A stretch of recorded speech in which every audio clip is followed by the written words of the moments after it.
अब अगर हम ये सोचें कि क्रोध का मूल कारण क्या है, रूट कॉज क्या है, क्रोध हमें कहाँ से आता है, तो दोस्तों इसका रूट कॉज होता है डिजायर्स। जब हमारे कोई डिजायर पूरा नहीं होता है तो धीरे धीरे वो क्या करता है, वो हमारे अंदर क्रोध का रूप ले लेता है। ये बात सुन के हमें हो सकता है ऐसा लगे कुछ दर्शकों को कि नहीं नहीं, सिर्फ डिजायर ही थोड़ी ना इसका कारण हो सकता है, और भी बहुत बातें हो सकती हैं। उसने मुझे ऐसा कह दिया, उसने वैसा कह दिया, नहीं सिर्फ डिजायर पे थोड़ी ना बात आती है। तो आइए दोस्तों, इसी के ऊपर मैं आपको एक एग्जाम्पल देख के समझाती हूँ, तो इसको हम बहुत अच्छे से समझ पाएंगे। एक छोटा सा परिवार है जिसमें कि हस्बैंड है, वाइफ है, उनके 2 बच्चे हैं, और साथ में जो वो लेडी है उसकी सासू माँ साथ में रहती है। तो कुल मिलाकर ये 5 लोग उस परिवार में रहते हैं।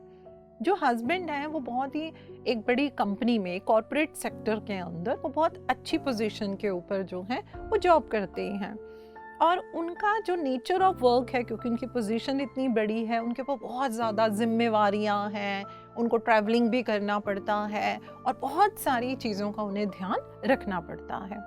उनकी जो वाइफ है वो हाउस मेकर है, वो अपने दोनों बच्चों का ध्यान रखती है और बहुत अच्छे तरीके से वो पूरा घर संभालती है, और उसका अपनी सासू माँ के साथ भी बहुत अच्छा रिलेशन रहता है।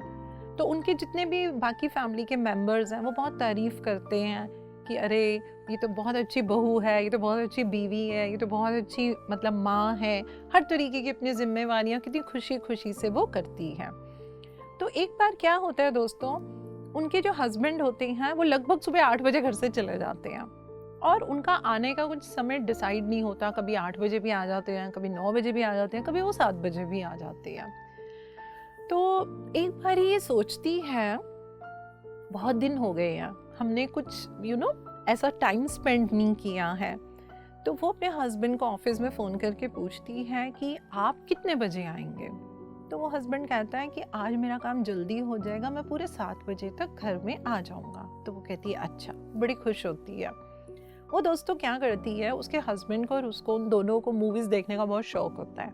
वो क्या करती है, वो टिकट्स बुक करा देती है, और उसके बाद वो प्लान करती है कि आज ना हम जो है सब मूवी देखने जाएंगे, और उसकी सासू माँ नहीं जाती, बच्चे जाएंगे, तो हम चारों जाएंगे और हम बाहर जो है वो डिनर करेंगे और फिर हम घर में आएंगे। तो वो प्लान कर लेती है। चलो जी, बहुत अच्छी बात है। उधर ऑफिस में क्या होता है, जब उसका हस्बैंड बोलता है कि नहीं आज मैं जल्दी आ जाऊंगा, तो उसको उसके सीनियर बुला देते हैं। कोई प्रोजेक्ट के अंदर जो ये खुद जो हस्बैंड है, उनके जूनियर की वजह से उस प्रोजेक्ट में कोई दिक्कत आ जाती है, जिसकी वजह से उनको अपने सीनियर से बड़ी डांट खानी पड़ती है। उनको बड़ा गुस्सा आता है, वो अपने जूनियर पे भी बड़ा चिल्लाते हैं। लेकिन वो घर आते हैं, अब आप सोचिए वो घर किस स्थिति में आ रहे हैं, किस माइंडसेट में आ रहे हैं। जो वो घर आते हैं तो वो अपनी वाइफ को बोलते हैं कि मुझे सिर्फ चाय दे दे और मैं सोना चाह रहा हूँ। वो बोलती है अरे नहीं नहीं, मैं आपको चाय तो भी बना के देती हूँ, देखो मैं बिल्कुल रेडी हुई हुई हूँ, आप भी तैयार हो जाइए, आज हम मूवी देखने जाएंगे। वो कहते क्या, मूवी देखने? मुझे नहीं जाना मूवी देखने के लिए। अब उसको बुरा लगा, लेकिन वो क्या करती थी, वो अपनी भावना को व्यक्त नहीं करती थी। वो बोलती है अच्छा क्यों, आपने मूवी देखने क्यों नहीं जाना? वो बोला आज मेरा मूड ठीक नहीं है, हम लोग फिर किसी दिन चले जाएंगे। वो बोलती है ठीक है, वो कुछ नहीं बोलती। अब वो क्या करती है, वो किचन में चली जाती है, बहुत गुस्से में वो चाय बनाती है, वो चाय बना के अपने हस्बैंड को देती है। जैसे ही पहला सिप लेता है वो कहता है अरे ये क्या चाय बनाई है आज, कितनी, इसमें तो टेस्ट ही नहीं है चाय के अंदर। अब वो मन में कहती है हाँ मैं तो बस बिना सैलरी वाली ना घर में काम करने वाली हूँ, बस मुझ पे हुक्म चलाना इनको आता है। तो वो पूछती है मैं दूसरी चाय बना दूँ? वो बोलता है रहने दे, मैं तो सोने लगा हूँ। सो जाता है। इधर बच्चों अब क्या करें, अब तो बाहर जा नहीं रहे। वो बहुत गुस्से के अंदर, लेकिन वो व्यक्त नहीं कर रही, उसको दबा के वो खाना बनाती है। वो खाना बनाती है, बच्चों को खाना देती है। बच्चे जैसे ही मुंह में डालते हैं वो कहते हैं अरे मम्मी कितना गंदा खाना बनाया, हमसे तो नहीं खाया जा रहा। उसको बहुत गुस्सा आता है। वो कहती है नहीं खाना है तो मत खाओ, ऐसे ही तुम लोग सो जाओ। अब उसकी सास कहती है बेटा क्या हुआ? वो कहती नहीं कुछ नहीं हुआ। वो किसी को नहीं बता रही कि मैंने टिकट्स बुक कराई हुई हैं, मेरा जाने का मन था, वो नहीं बता रही, वो उसको दबा रही है और वो सिचुएशन को हैंडल करने की कोशिश कर रही है।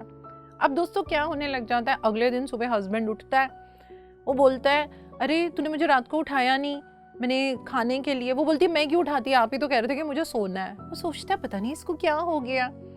तो वो बोलता है कि ठीक है मैं ऑफिस जा रहा हूँ। तो वो बोलती है आज मैं देर से उठी हूँ तो मैं आपका लंच नहीं बना पाई हूँ, अगर ब्रेकफास्ट खाना है तो मैं ब्रेड बटर लगा देती हूँ। वो बोलता नहीं रहने दो मैं ऑफिस से खा लूँगा। पति को कुछ नहीं पता, वो चला जाता है। अब ये पीछे क्या करना शुरू कर देती है, इसको हर काम में गुस्सा आता है। इसकी मेड हमेशा 10 बजे इसके घर आ जाती है। उस दिन इसकी मेड 10:05 पे आती है। अब ये क्या करती है, ये अपना सारा गुस्सा उसके ऊपर निकालना शुरू कर देती है।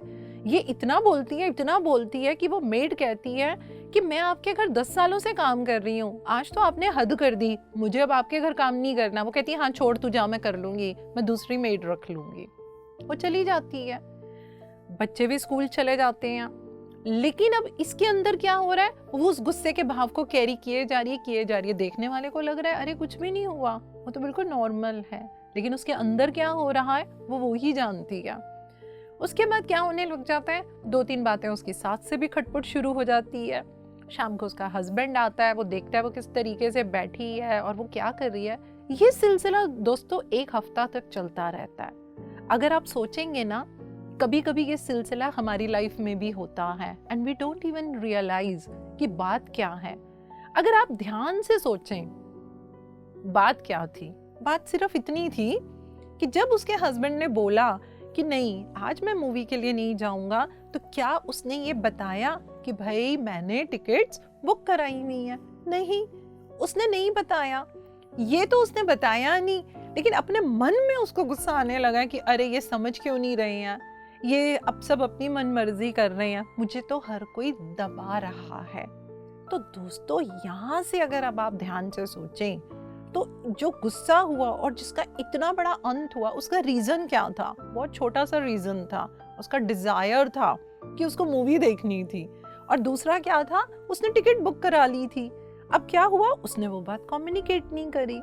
तो जब बहुत उनको प्रॉब्लम होने लगी थी, तो लगभग 1-2 महीने के बाद जब वो हमारे पास आए और उनका स्वभाव ऐसा हो गया, उनके हस्बैंड ने बोला पता नहीं कैसे ये बहुत चिड़चिड़े हो गए हैं।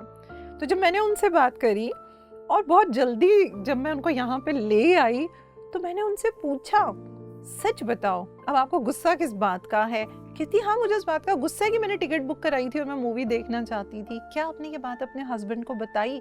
बोली नहीं ये तो मैंने नहीं बताई। क्यों नहीं बताई? वो बोली क्योंकि उन्होंने बोला आज मन नहीं है। तो क्या हुआ, ऊपर से हाँ कर दी लेकिन अंदर से नहीं करी। हमने अगले सेशन में उनके हस्बैंड को बुलाया और मैंने बोला कि इस बात को आप शेयर कीजिए। जब उसने शेयर किया तो उसके हस्बैंड ने हंस के कहा अरे यार तू मुझे बताती थी कि तूने टिकट बुक कराई हुई थी तो हम लोग चले जाते। आप सोचिए दोस्तों, कभी कभी एक छोटा सा डिजायर और उसको अपने अंदर दबा लेना, जब उससे आपके अंदर कोई गुस्सा आता है तो देखिए वो आपको कहाँ तक ले जाता है। तो आ गई ना बात दोस्तों कि जब हमारे डिजायर पूरे नहीं होते तो हमें ऐसा लगेगा दोस्तों शायद हमें डिजायर रखना ही नहीं चाहिए। नहीं, बिल्कुल ऐसा नहीं है। डिजायर तो रखने ही हैं। डिजायर हमें जीवन में आगे बढ़ाते हैं, लेकिन excess of everything is harmful. जरूरत से ज्यादा डिजायर रख लेना और फिर हम डिजायर के पीछे ही भागते रहेंगे, जब वो पूरे नहीं होते तो हमें बहुत गुस्सा आता है। अब देखिए, हम सबको भूख लगती है, ये जो सेंसेशन ऑफ हंगर आती है ये प्रकृति ने हमें दी है। जब हमारे अंदर भूख का भाव आता है तो हम महसूस करते हैं कि मेरा जो शरीर है ये कुछ नरिशमेंट मांगता है और मुझे खाना है, ठीक है। लेकिन यदि हम अपने आप को इस भाव के साथ अटैचमेंट में ले जाते हैं, यानी कि क्या खाना है, मुझे तो ये खाना है, मुझे तो वो खाना है, अरे ये बना हुआ ये मुझे नहीं खाना, हर समय मुझे अच्छी अच्छी नई नई चीजें खानी है, तो ये क्या हो गया, ये हो गया कि हमने अपने डिजायर की लिमिट ही नहीं डाली। हमने अपने डिजायर की लिमिट ही नहीं डाली। जिस तरीके से मान लीजिए दोस्तों, कोई इंसान है, उसको खाना पीना बहुत अच्छा लगता है। वो कहते हैं ना, कुछ लोग जीते हैं खाने के लिए और कुछ खाते हैं जीने के लिए। तो एक इंसान ऐसे है कि उनको खाने पीने का बहुत शौक है, बहुत शौक। अब उनको बॉडी डिटॉक्स के लिए या स्पिरिचुअल पर्पस के लिए वो बोलते हैं अच्छा मैं 3 दिन का लिक्विड डाइट लूँगा, 1 दिन की मैं फास्टिंग करूँगा। अब वो ये ठान तो लेते हैं, लेकिन अब उनके अंदर बार बार डिज़ायर आता है, अरे मुझे तो खाने को नहीं मिल रहा, अरे ये क्या, मुझे उबली हुई सब्ज़ी, मुझे खिचड़ी खानी पड़ रही है, अरे मेरे को तो पानी ही पीना पड़ रहा है। तो क्या होता है, उनके अंदर गुस्सा आ जाता है। लेकिन जब एक योगी, जब एक आध्यात्मिक ध्यानी, जब वो फास्टिंग करता है तो उसको गुस्सा क्यों नहीं आता? क्योंकि वो किसी भी डिज़ायर के साथ अपने आप को अटैचमेंट में नहीं रखता है। तो इसका रूट कॉज है डिज़ायर, और उसके ऊपर गार्निशिंग कर देती है हमारी अटैचमेंट, और हमारे गुस्से का भाव बहुत ज़्यादा बढ़ जाता है।